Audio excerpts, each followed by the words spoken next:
Gracias a Dios por este maravilloso tiempo de adoración, de alabanza. Y bueno, pues esto precisamente que cantábamos hace un momento, pues es algo que debe estar en nuestro corazón, en todo tiempo, alabarle, no solo en tiempo de abundancia, sino también en tiempo de escasez, no solo en tiempo de salud, sino también en tiempo de enfermedad. En todo tiempo debemos de alabarle porque Él ha sido fiel y bueno con nosotros, enviando a su Hijo unigénito para perdonar nuestros pecados.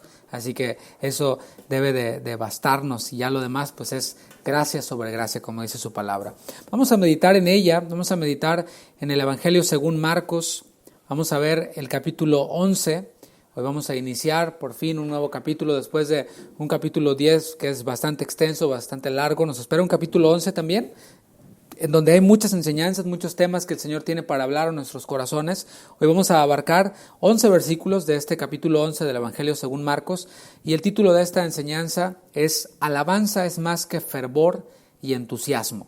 Vamos a tomar como base 3 versículos, el 8, el 9 y el 10, y después nos vamos desde el 1 hasta el 11.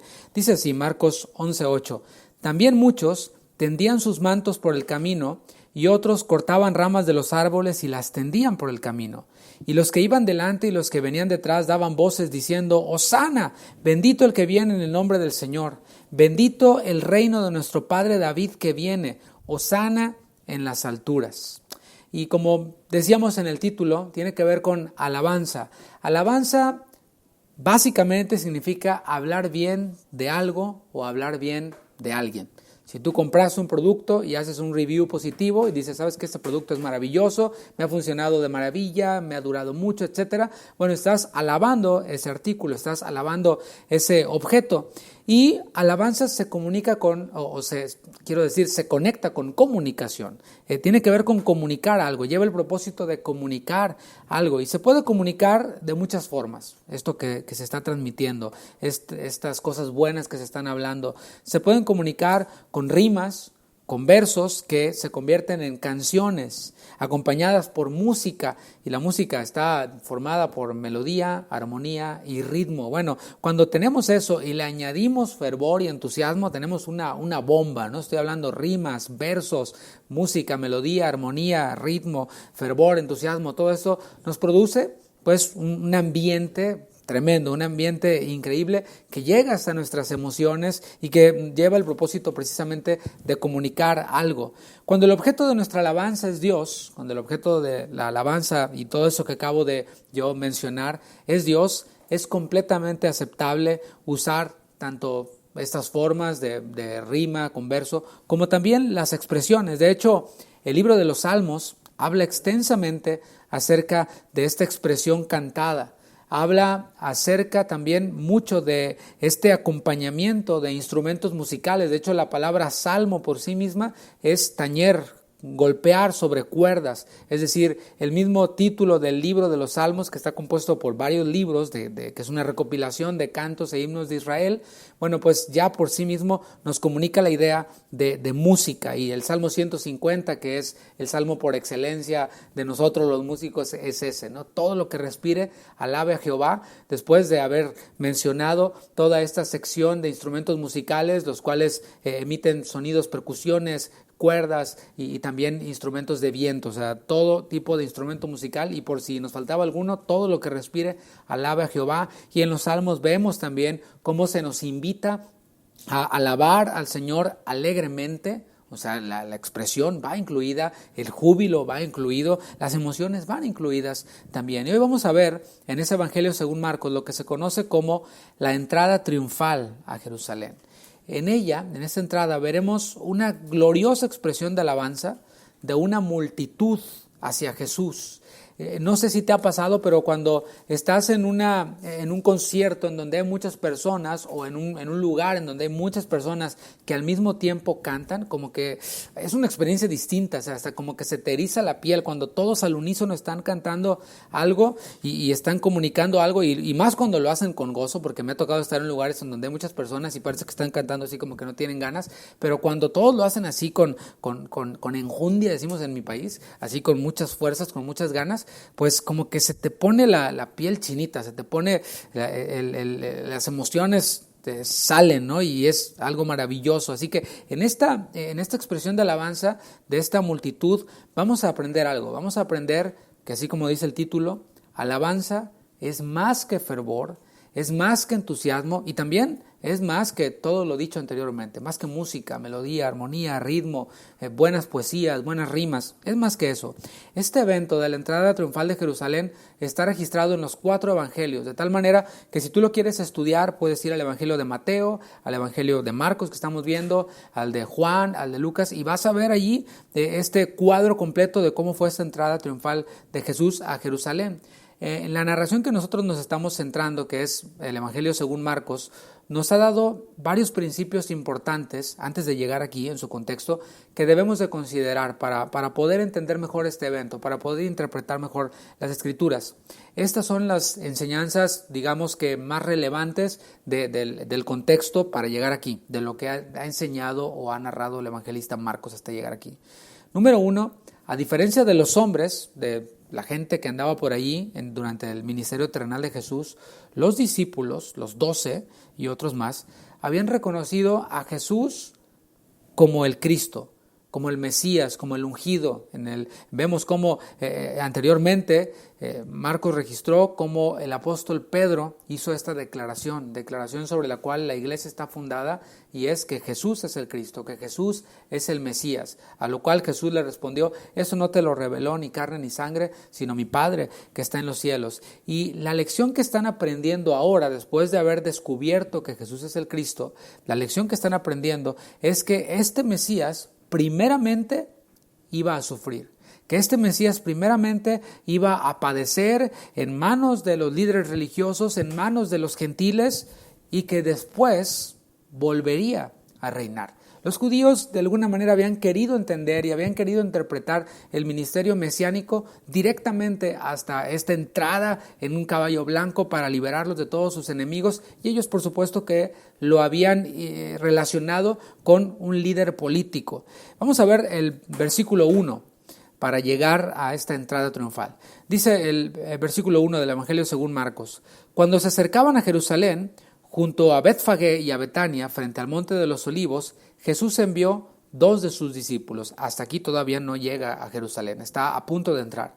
El relato anterior de Marcos fue la sanidad de un ciego, el ciego Bartimeo. Quizás te acuerdas, y si no, léelo un poquito atrás o escucha la enseñanza previa a la del día de hoy. Y ese fue el último milagro de Jesús en este evangelio, porque hizo otros milagros los cuales Marcos no registró, pero los otros evangelistas sí los registraron. Entre estos milagros que Jesús hizo, que no están en el evangelio de Marcos, pero que se dieron previamente a la entrada triunfal o dentro de este mismo contexto, está nada más y nada menos que la resurrección de Lázaro. Si te fijas ahí, dice junto a Betfagé y a Betania. Ahí en Betania es en donde vivía Lázaro junto con María, con Marta, y fue ahí donde ocurrió este evento que es sumamente trascendental e impresionante, la resurrección de un muerto, ¿no? O que un muerto revivió, para decirlo, a usar un término apropiado. Este acontecimiento, el que Lázaro haya revivido, captó por supuesto el asombro de la gente. O sea, muchos hacían milagros en tiempo de Jesús, ¿sabes? Si estudias historia, vas a encontrarte con que había otros hombres quienes también hacían sanidades, también hacían milagros. Algunos de ellos pues incluso tenían un círculo de gente que les seguía y que les admiraba. Pero aquí Jesús estaba marcando que Él era distinto a los demás sanadores, que Él incluso podía revivir a las personas, levantarlas de la muerte, sacarlas del sepulcro, y eso por supuesto captó la atención de la gente y añadió más fama a este ministerio terrenal de Jesús que Él ya poseía. Ahora, ¿cómo aplicamos esto en nuestro tiempo? Porque en nuestro tiempo ciertamente el Señor sigue haciendo cosas. Hay quienes quieren cerrar los ojos, taparse los ojos y negar que Jesús sigue haciendo milagros el día de hoy.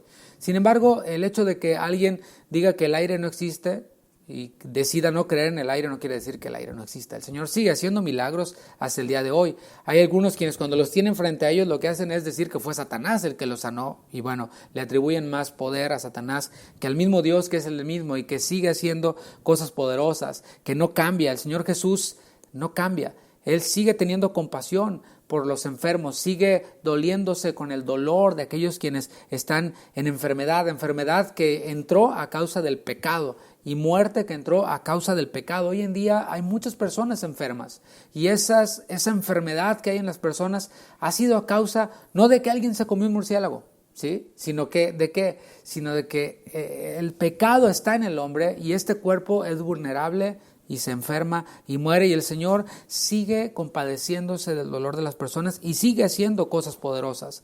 Cuando la gente necesita algo, ¿qué ocurre? Aunque sea de esos que no creen en milagros, cuando necesitan uno, pues dicen, bueno, voy a hacer a un lado mi teología y voy a creer y a clamar y pedirle al Señor, Señor, te pido que hagas un milagro. Y en ocasiones el Señor responde, tanto a aquellos quienes no creen en milagros como aquellos quienes de plano no creen en Dios y cuando están en un problema se acuerdan, ¿sabes? El Señor a veces responde y Él dice su palabra que Él hace salir su sol sobre justos e injustos. Quienes ven estos milagros, quienes los experimentan o los ven, ¿qué hacen? Se asombran del poder de Dios, así como esta gente en tiempos de Jesús se asombraba de lo que Jesús podía hacer. Hoy vamos a ver la esencia de la verdadera alabanza a Dios, que es obediencia. Vamos a ver esto aquí. Al final del versículo 1 vemos a Jesús encomendando a 2 de sus discípulos. Los encomendó. Ahora, cualquiera puede asombrarse de las maravillas de Dios. Cualquiera quien vea una maravilla de Dios puede asombrarse, pero solo algunos reciben la honra, solo algunos recibimos la honra de trabajar para Él. ¿No te parece eso maravilloso? Pasar del terreno de los que ven las obras de Dios y se asombran de ellas a ser de aquellos quienes Dios usa para servirle a Él, para trabajar para Él, en lo que sea. Y estoy hablando de sus discípulos. Una cosa es ser crédulo y decir, no, yo sí creo en Diosito, como dicen algunos, ¿no? Yo sí creo que Diosito es bien poderoso, como la gente dice. Y otra cosa es que Él sea mi rey, que Él sea mi Señor. Son dos cosas completamente distintas y cada uno sabe hoy en dónde está. Si eres solo un crédulo o si eres un siervo de Dios, y esto quiere decir que Él es tu rey, que Él es tu Señor. El rey da órdenes, ¿sí? El rey no es aquel a quien le mandan, a quien le cuentan 1, 2 y 3. El rey es quien da órdenes y quien tiene potestad sobre y autoridad sobre el reino en el cual gobierna. Y vamos a ver ahora cuáles son las órdenes del Señor hacia esos 2 de sus discípulos para que veamos este punto en donde la alabanza o la esencia de la alabanza es la obediencia. Dice el versículo 2, y les dijo, id a la aldea que está enfrente de vosotros, y luego que entréis en ella hallaréis un pollino atado, en el cual ningún hombre ha montado, desatadlo y traedlo. Y si alguien os dijere, ¿por qué hacéis esto? Decid que el Señor lo necesita y que luego lo devolverá. A ver, vamos a analizar estas órdenes del rey, estas órdenes del Señor hacia estos discípulos y vamos a ver que son poco convencionales, son como, nos llaman la atención. Jesús les está pidiendo que vayan a un lugar desconocido para ellos, para los discípulos, y que tomen un animal que van a encontrar allí. Ahora, antes de que los discípulos pregunten, oye Señor, ¿y qué si nos dicen algo? O sea, ¿qué si nos dicen algo porque estamos tomando este animal que está allá afuera? El Señor les da la respuesta antes de que ellos pregunten. Miren, si les preguntan algo, díganles que el Señor lo necesita. Y mis hermanos, el Señor, quiero aclarar que no les está dando la orden o no les está pidiendo que roben algo. No. Es probable que Jesús haya hablado previamente, con los dueños de este animal, con los dueños de este pollino para que se lo prestaran y que esto no se los haya revelado Jesús a sus discípulos. Si tú estudias los evangelios te vas a dar cuenta que el Señor era sumamente ordenado, por supuesto. Él no improvisaba las cosas. Él previamente, por ejemplo, enviaba a sus discípulos para que anunciaran que iba a llegar, se anunciaba previamente y para que todos hicieran los preparativos necesarios. Y esta, por supuesto que no es la excepción. El Señor dejó todo listo para este evento que se aproximaba, que era Él ir a la cruz. Así que, ¿qué ocurrió también, por ejemplo, con el aposento en donde van a tomar esta última Pascua que vamos a ver más adelante? Ya Jesús había preparado eso, había hablado con el dueño de este aposento y tenía todo ya reservado, por decirlo así. También Jesús preparó el asunto de su tumba, de la cual le pertenecía a José de Arimatea, o este sepulcro. El Señor tenía ya todo cuadrado. El hecho de que Él no les informara a sus discípulos con un propósito es otra cosa distinta. Es probable también que Jesús, haciendo uso de su omnisciencia, de su conocimiento anticipado, los mandara al lugar exacto, a la casa exacta, en donde había un pollino con las características necesarias y que sus dueños estuvieran dispuestos a prestarlo al Señor. Tenemos esos dos escenarios, que Jesús ya haya previsto todo o que Jesús supiera exactamente y les mandara el location, ¿sí? la ubicación de donde había una casa, allí en el camino, que tenía esos animales, en donde los dueños de estos animales, en este caso un pollino y un asno, pudieran estuvieran dispuestos a prestarlo para el Señor. Y es interesante ver el uso de este título, el Señor. No dijo el maestro lo necesita, el sanador lo necesita, dijo el Señor lo necesita. Es decir, aquellos quienes lo disponían reconocían que Jesús era el Señor. El hecho es, sea cual sea la posibilidad, el hecho es que los discípulos obedecieron. No nos vamos a centrar en cosas que no están claras en la Biblia. Hay cosas que no están claras y podemos analizar opciones, pero tenemos que centrarnos en lo que claramente la Biblia nos dice. Claramente la Biblia nos dice que los discípulos obedecieron. Recuerda, alabanza genuina, y la esencia de la alabanza genuina es la obediencia. Y el versículo 4 nos inicia hablando de obediencia. Dice así, la primera palabra, fueron. Los discípulos fueron. El Señor les mandó y ellos fueron. Y hallaron el pollino atado afuera a la puerta, en el recodo del camino, y lo desataron. Aquí estamos viendo cómo esta obediencia de los discípulos, sin cuestionar, les abrió la puerta para ver el cumplimiento del propósito de Dios. Y hay una aplicación para nosotros, porque hay cosas que el Señor ya ha dicho y se cumplirán. ¿Has pensado en eso? Hay personas quienes dicen, ¿cuál es el propósito de Dios para mi vida? No, el mundo es más que mi vida. Yo quiero no saber cuál es el propósito de Dios para mi vida. Yo quiero saber cuál es el propósito de Dios. ¿Para qué? Para unirme a Él. Hay cosas que el Señor ya dijo que van a hacer y se van a cumplir. Por ejemplo, que ni las puertas del Hades prevalecerán contra su iglesia. Eso el Señor ya lo dijo, es una realidad. ¿Qué es lo que yo debo de hacer? Bueno, debo de unirme a ese plan. ¿Cómo me uno a ese plan después de que lo conozco? Obedeciendo los pasos que el Señor me dice en su palabra. Si nosotros nos apegamos a estas cosas que el Señor va a cumplir sí o sí, vamos y obedecemos, vamos a ver este cumplimiento. Lo pongo de otra forma. El Señor dijo algo. Si yo no obedezco, Dios no va a cambiar su plan. Más bien yo me voy a desviar de su plan y no voy a ver el cumplimiento de esas cosas que Dios va a cumplir. Pero si yo obedezco, entonces voy a caminar y voy a ver esas cosas que de todas maneras el Señor cumple. O sea, si Jonás hubiera ido al principio cuando el Señor le dijo que fuera a Nínive, pues Jonás hubiera visto lo que el Señor iba a hacer.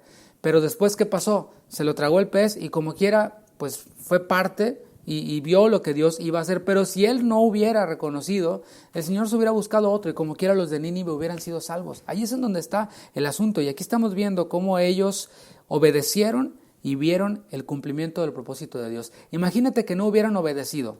¿Qué hubiera pasado? ¿El Señor no hubiera ido a la cruz porque no hubiera habido un pollino? No, el Señor de todas maneras iba a ir a la cruz porque ya estaba escrito. Pero qué maravilla que estos dos discípulos obedecieron y pudieron ver tal y como el Señor les dijo que iba a pasar, lo que pasó pues. Vamos a ver también la obediencia de los dueños del pollino. Por un lado está la obediencia de los discípulos, pero también la obediencia de estos dueños del pollino. Versículo 5, y unos de los que estaban allí les dijeron, ¿qué hacéis desatando el pollino? Ellos entonces les dijeron como Jesús había mandado y los dejaron. ¿Qué tal? Los dueños del pollino tendrían el honor de que el creador del universo se sentara sobre él. Aquel quien creó ese animal y quien creó todas las cosas se iba a sentar sobre ese asno, ese animalito. Y es la única vez en los evangelios que nosotros vemos a Jesús montado sobre un animal. Casi todos sus recorridos los hacía a pie, pero es la primera vez que lo vemos aquí montado sobre un animal. Ahora, por un momento meditemos en el animal que ellos fueron a buscar. Un pollino, no es un pollo, no es una gallina, no. Es un asno, es un burro, para que entendamos todos mejor, ¿no? Y particularmente, según la descripción, era un burro, un asno joven. Dice el texto que ningún hombre lo había montado. Estaba joven, era nuevo, y esto encaja con una tradición que había de los reyes, la cual indicaba que el rey debía tener su propio animal. O sea, ese animal que montaba el rey era un animal para uso exclusivo del rey. Nadie más lo podía montar. Aquí estamos viendo esta característica que nos arroja el que este pollino era sin que ningún hombre lo hubiera montado, porque era para el rey, reservado para el rey. La alabanza, volviendo con este tema de alabanza, la alabanza agradable a Dios, además de que procede de aquellos quienes están dispuestos a obedecerle, debe de proceder también de santos. Esta palabra santo es apartado, de alguien apartado. Quienes hemos sido apartados para Él, para el Señor, todo lo que somos y todo lo que poseemos le pertenece a Él. Eso es ser santo. O sea, ser santo no es estar así como que no digo nada, no volteo, no respiro. No. Ser santo es ser apartado para Él. Pero no solo yo, sino lo que soy, sino lo que tengo, lo que poseo ha sido separado y apartado para Él. En este sentido, yo me quiero identificar con este burro, con este asno. Quiero ser apartado solo para Él. Quiero que Él vaya encima de mí. En ese sentido quiero parecerme a este burro. Y esto nos enseña algo. No hay vida secular para el creyente. No hay una separación en cuanto a que, el domingo soy cristiano, me visto como cristiano, hablo como cristiano, pero el resto de la semana, pues hago lo que me da mi gana. No podemos ser instrumento de inmundicia entre semana y el fin de semana instrumento para Jesús. O sea, esto no coincide con el término santo, separado todo el tiempo. Queremos ser apartados solo para llevarle a Él encima de nosotros, no para llevar ninguna otra cosa ni a nadie más, sino solo a Él. La explicación para los dueños del asno era: el Señor lo necesita. Y esto en otras traducciones lo dice así: este animal es para la obra del Señor. ¿Qué te parece? Este animal es separado para la obra del Señor. Un asno está siendo separado para llevar al Salvador en camino ¿a dónde? En camino a la cruz, en donde se iba a efectuar la obra de salvación del Padre. Todos los creyentes podemos y debemos llevar el Evangelio, llevar a Jesús a otros. Esto es publicar las alabanzas de Dios. Todos podemos fungir como este burro, como este asno, de llevar a Jesús a otros. El pollino era parte del plan de Dios y ya había sido de hecho anunciado por los profetas, por el profeta Zacarías, por ejemplo.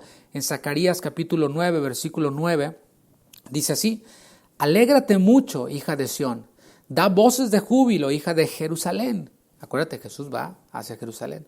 He aquí, tu rey vendrá a ti justo y salvador. Subraya esta característica del Mesías sufriente, la cual muchos habían ignorado, ¿no? En aquel tiempo. Humilde y cabalgando sobre un caballo blanco. No, y cabalgando sobre un asno, sobre un pollino hijo de asna. Esto ya había sido profetizado, esto era algo que ellos conocían, los mismos discípulos, y también, quiero aclarar, los dueños de este pollino hijo de asna. Continuando con el Evangelio de Marcos, en el versículo 7, vamos a ver a los discípulos completando la misión encomendada. ¿Por qué? Porque el Señor nos encomienda cosas. El asunto es, somos de aquellos quienes terminan aquello que el Señor nos encomendó y decimos: Señor, ya acabé la obra que me diste que hicieras, como lo hizo el mismo Jesús. O a que el Señor nos encomienda algo y decimos: Señor, ya está, ya cumplí con lo que tú me pediste que hiciera. Si nosotros no cumplimos con lo que el Señor nos dice que hagamos, difícilmente nos va a encomendar otra misión. Y a veces decimos: no, ¿por qué el Señor no me usa? Y la respuesta es: porque no cumples, porque no eres confiable, porque no eres alguien de quien se pueda depender. Ay, pero voy a limpiar los baños nada más, ahí hay quien lo haga. Bueno, precisamente por eso.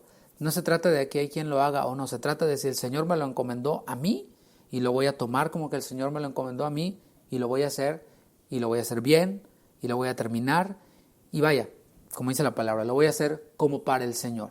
El trabajo o el cumplimiento de las misiones y encomiendas de algunos discípulos realmente parece como que lo están haciendo por ser un volunteer, porque les estoy haciendo un favor, porque les estoy echando la mano ahí al pastor y no como que lo estoy haciendo para el Señor. Pero aquí podemos ver a los discípulos completando esta misión que el Señor les encomendó. Versículo 7, y trajeron el pollino a Jesús y echaron sobre él sus mantos y se sentó sobre él. Algo que llama mi atención es que no nomás le dijeron: órale Jesús, ahí está el animal, ya, No, o sea, lo trajeron y dice que echaron sobre él sus mantos. ¿Qué es lo que están haciendo aquí?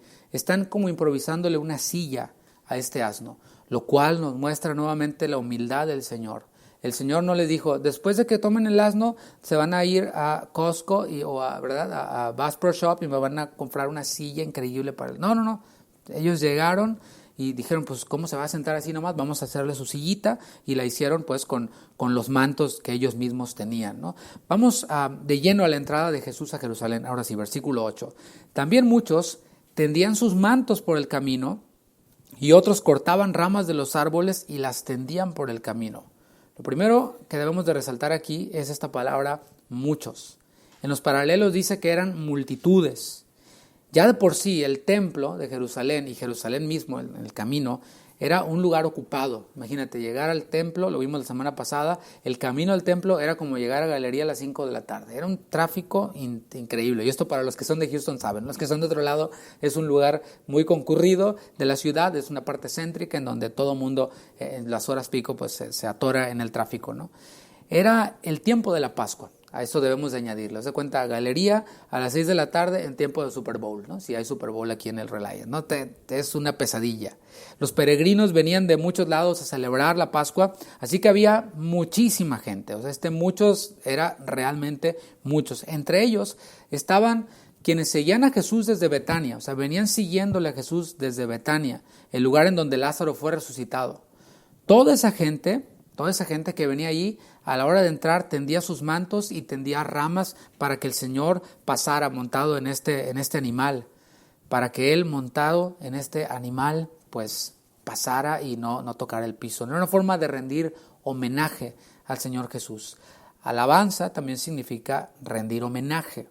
Ahora, ¿a qué me refiero cuando digo rendir homenaje? Bueno, hace unos pocos días, aquí en Estados Unidos se celebró el día de Martin Luther King, ¿verdad? Y disfrutamos un día libre, etcétera, con la familia que no se trabajó. Bueno, se le está rindiendo homenaje a un personaje de la historia. Se le está, de alguna manera, alabando, dándole homenaje. Y hay quienes, pues, solamente le rinden homenaje a Jesús una vez al año, ¿no? En Navidad. O si bien te va 2, Semana Santa y Navidad, se le rinde homenaje, ¿no? Esta Semana Santa ahora sí voy a ir a la iglesia. Y no sé, por algún motivo las iglesias se llenan en Semana Santa, ¿no? Porque aquellos quienes ven a Jesús como Martin Luther King, como Benito Juárez o Simón Bolívar o algún personaje de la historia, pues van y le rinden homenaje este día, ¿no? En el paralelo vemos que Lucas le llama alabanza a esta acción que las multitudes están teniendo de arrojar sus mantos, arrojar las ramas. Dice Lucas 19:37, para que veamos cómo Lucas sí le llama literalmente alabanza a esta acción. Cuando llegaban ya cerca de la bajada del monte de los olivos, toda la multitud de los discípulos, gozándose, comenzó a alabar a Dios a grandes voces por todas las maravillas que habían visto. Marcos, por otro lado, es más específico en cuanto a qué decían las palabras, las grandes voces que daba esta multitud de personas. Dice el versículo 9 de Marcos 11, y los que iban delante y los que venían detrás daban voces diciendo, ahí nos da la descripción que el otro evangelista Lucas no nos dio. Hosana, bendito el que viene en el nombre del Señor. Bendito el reino de nuestro padre David que viene. Hosana en las alturas. Esta palabra Hosana, que aparece 2 veces, principalmente es una oración pidiendo ayuda. Es decir, cuando alguien estaba pidiendo ayuda, en vez de gritar help, en lugar de gritar ayuda, decía Hosana, Hosana. Era eso inicialmente lo que esta palabra comunicaba. Literalmente significa sálvanos por favor. Eso significa Hosana. Después, este término Hosana, sálvanos por favor, se fue perdiendo su significado o se fue deteriorando, por decirlo así, y se convirtió solamente en un saludo. Ya no significaba Hosana como pidiendo ayuda, sino significaba nada más un saludo. Hosana, Hosana. Además, las aclamaciones de esta multitud estaban inspiradas en uno de los salmos, en el Salmo 118, que es uno de los salmos Jalel, los que ellos entonaban en el tiempo de la Pascua. Jesús, de hecho, cantó algunos de estos salmos. Salmo 118, 25, aquí podemos ver este término Hosana. pero en su término original, en su uso original principal. Salmo 118, 25. Oh Jehová, sálvanos ahora, te lo ruego. Ahí está, Hosana. Te ruego, oh Jehová, que nos hagas prosperar ahora. Bendito el que viene en el nombre de Jehová. Desde la casa de Jehová os bendecimos. Ahí está el por qué tomó este tono de saludo, esta palabra Hosana, como una bendición. Entre toda la gente que le rendió homenaje a Jesús, podemos distinguir por lo menos a dos grupos. Imagina la multitud cantando esto, pero distingamos entre esta multitud a dos grupos. Número uno, aquellos quienes no tenían una perspectiva correcta de quién era Jesús. Lo habían visto nomás, resucitó a un muerto, no, pues está grueso, vamos a seguirlo, ¿no? A ver si en el camino vemos otra resurrección, a ver si en el camino vemos otra señal o algo, y pues todos están arrojando palmas y matos, no, pues vamos a aventarlas, ¿no? O sea, esos no tenían una perspectiva correcta de quién era Jesús, como muchos, ¿no? Ellos lo veían como un sanador, lo veían como un alimentador. Imagínate, aquellos que se unieron en el camino, otros se acercaban y le decían, no, ese Jesús sí está, pero bien grueso. Mira, en dos ocasiones alimentó, ¿sabes cuántos? Con unos cuantos panes y unos cuantos peces. Además también sanó a un ciego, etcétera. Lo veían otros como simplemente un líder político que podía traer sanidad, que podía traer alimento y que prometía pues liberar al pueblo de una esclavitud. No tenía muy claro el asunto. Este grupo, quienes no tenían una perspectiva muy clara de Jesús, o podría decir yo, tenían una perspectiva equivocada de Jesús, decidieron pasar por alto algo. Fíjate bien, cómo a veces nos dejamos llevar por lo que todos hacen y sin entender bien las cosas, y dejamos pasar cosas que son obvias. Si ellos veían a Jesús como un líder militar, o como un líder político, lo querían ver así, después lo volteaban a ver y lo veían montado en un asno. Dime tú qué líder político llega, o en aquel tiempo llegaba montado en un asno. Es como si llega un presidente montado en un triciclo de esos que venden para vender el agua, ¿no? O sea, dices tú, pues no, como que no coincide. Siempre llegan en unas limusinas blindadas y rodeadas de seguridad. Pues imagínate que llega ahí en un patín del diablo, ¿no? En un scooter, ¿no? Pues no, como que no cuadra. Ellos decidieron pasar por alto esto, que un líder político no llega en un pollino, en un asno, sino en un carruaje jalado por animales majestuosos, ¿no? Y esa es la condición de muchos hoy, decía hace rato. Muchos quienes deciden pasar por alto la realidad de que cristianismo es igual a cruz. O sea, es simple, ¿no? O sea, simple lógica. Cristo igual a cruz. Hasta en las iglesias cristianas hay una crucesota, ¿no? Afuera. Y la pregunta es, ¿qué tiene de impresionante un hombre crucificado en una cruz?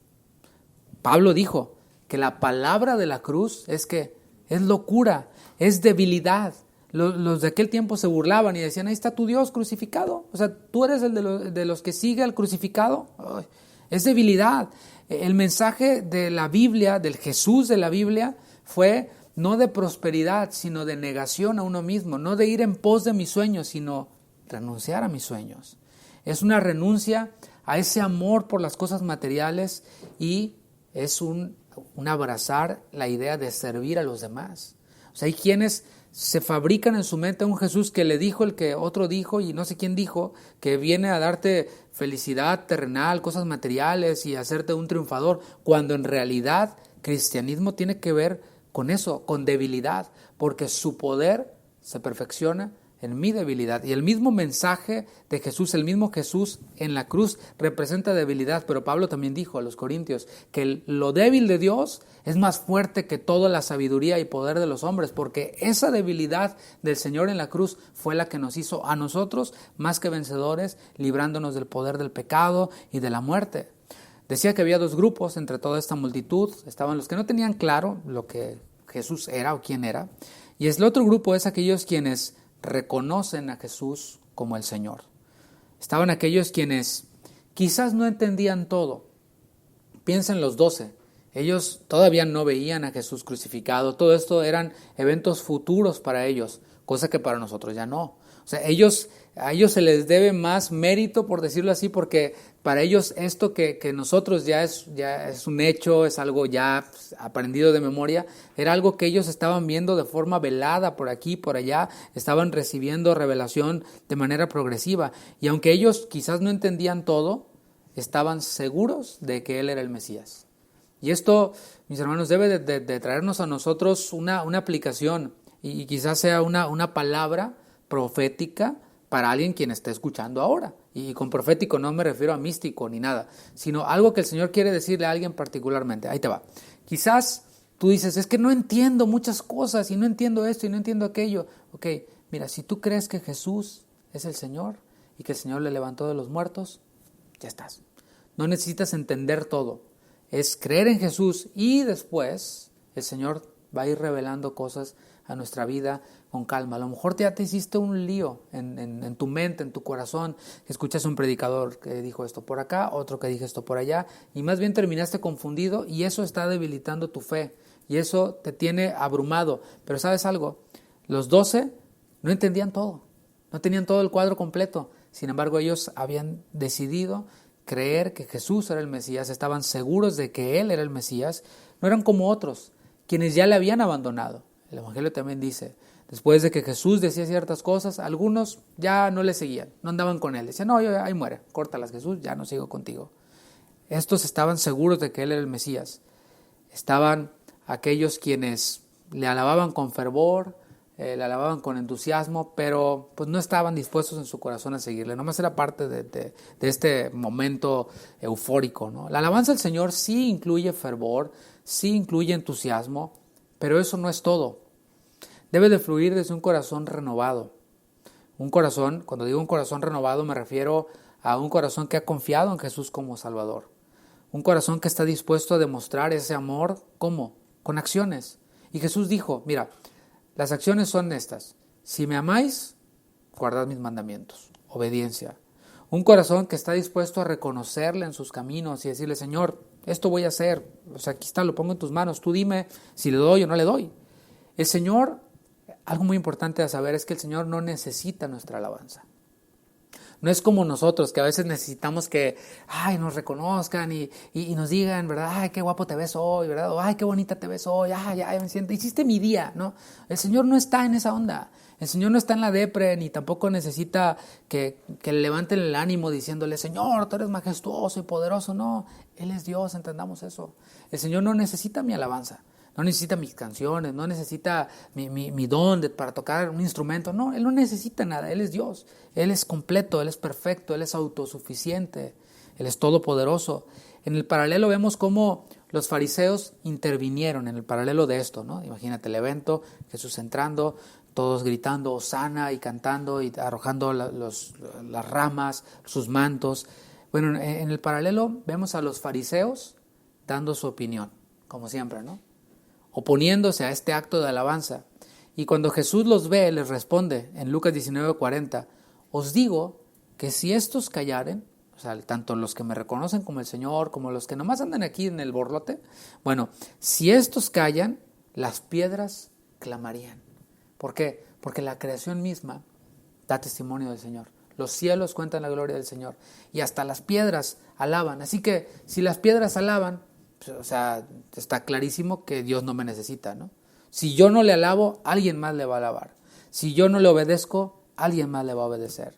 Si yo no dispongo mi vida, mi tiempo, alguien más lo va a hacer. Y el Señor sigue siendo Dios. Así que repito y reitero, qué maravilla es ser parte del plan de Dios y permanecer en este plan de Dios. Versículo 11.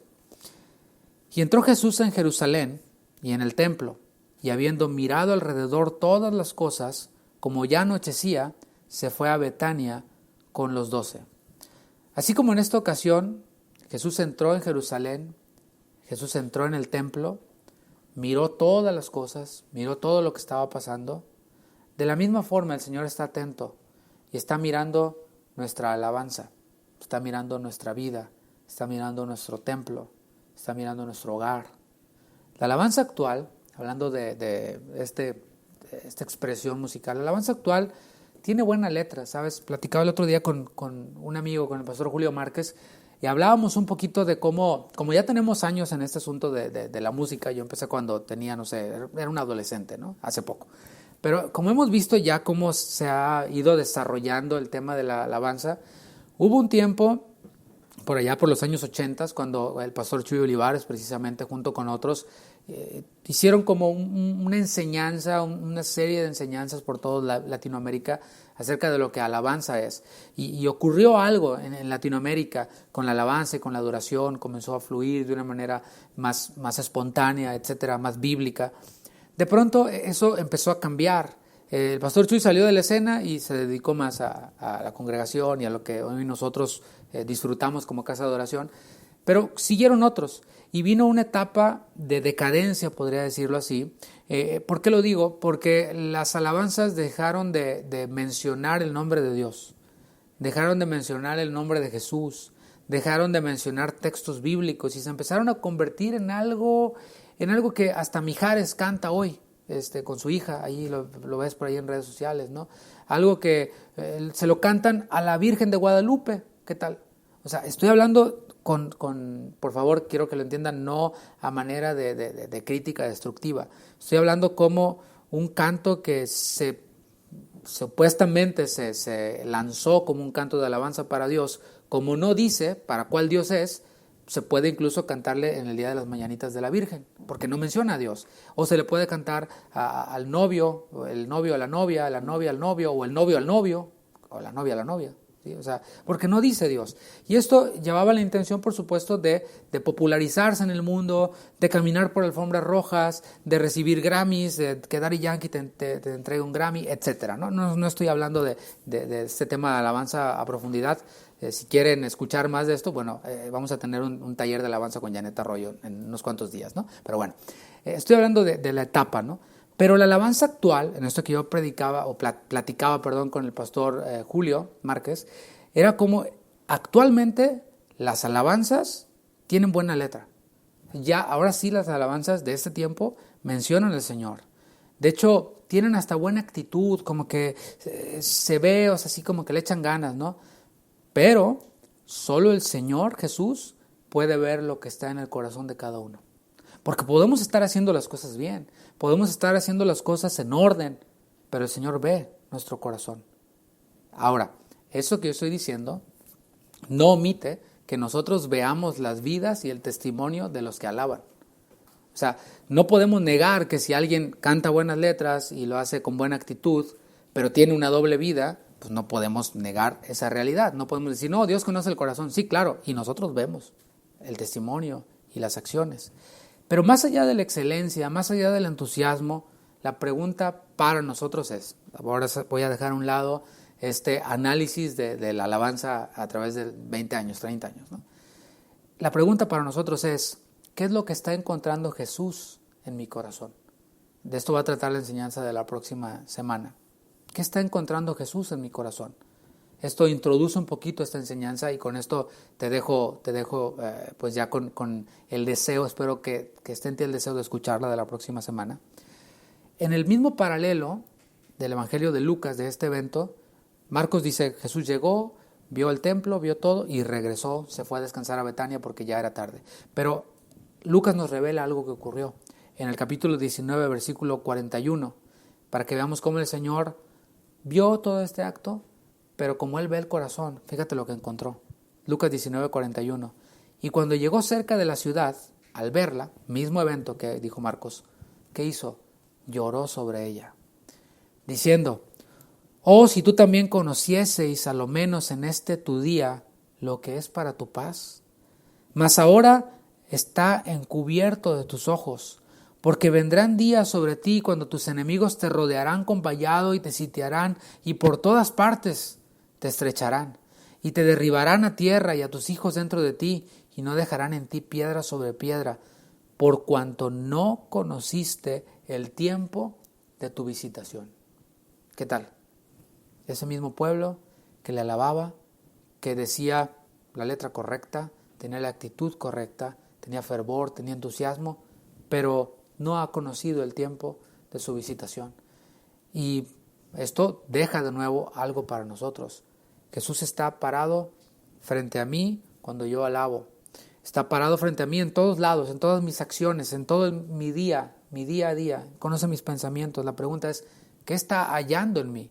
No qué otros pueden ver. La próxima semana veremos eso. El tema es qué es lo que está viendo el Señor en mi interior. Cuando alabemos al Señor, hagámoslo bien, como dice su palabra. Hagámoslo con entusiasmo, pero sobre todo, despojémonos de todo peso de pecado, de ese pecado que nos asedia, de todo peso que nos vamos añadiendo a nosotros mismos y analicemos y meditemos, regresemos a revisar este tiempo de nuestra visitación, este tiempo en el cual el Señor nos ha salvado. Es posible que algunos volteen y vean y digan, no, de plano no me encontré con Cristo. Yo lo que hice fue empezar a asistir a un lugar y pensé que asistiendo a un lugar y cumpliendo con ciertas cosas, con ciertos requisitos o ciertas normas, ya eso era todo. Pero ¿sabes algo? El Señor le interesa más que los rituales, más que el entusiasmo y el fervor, le interesa nuestro corazón, si hemos conocido el tiempo de nuestra visitación. Oremos. Señor, muchas gracias. Gracias por tu palabra, gracias porque nos permites reflexionar en ella y como siempre traes a nosotros exhortación, traes a nosotros consolación, traes a nosotros esta paz, Señor, que trae tu palabra. Paz en este momento si hemos conocido el tiempo de nuestra visitación y paz para aquellos quienes no lo han conocido, pero que en este momento puedan arrepentirse y puedan reflexionar en sus caminos y dejar de ver a los demás para verse a sí mismos. Nosotros aprendemos aquí cómo hay un pueblo que, como dijo Isaías, de labios te honraba, pero que su corazón estaba lejos de ti. Queremos nosotros que nuestro corazón esté en ti siempre. Y desde ahí, Señor, alabarte en obediencia, alabarte reconociendo que tú eres el Señor, alabarte desde un corazón que te ha conocido a ti. Señor, te pedimos por cada uno de aquellos quienes están conectados o quienes vayan a escuchar, te pedimos, Señor, que obres en ellos. Te pedimos que sigas hablando a sus corazones. En el nombre de Jesús, gracias por este tiempo, Señor.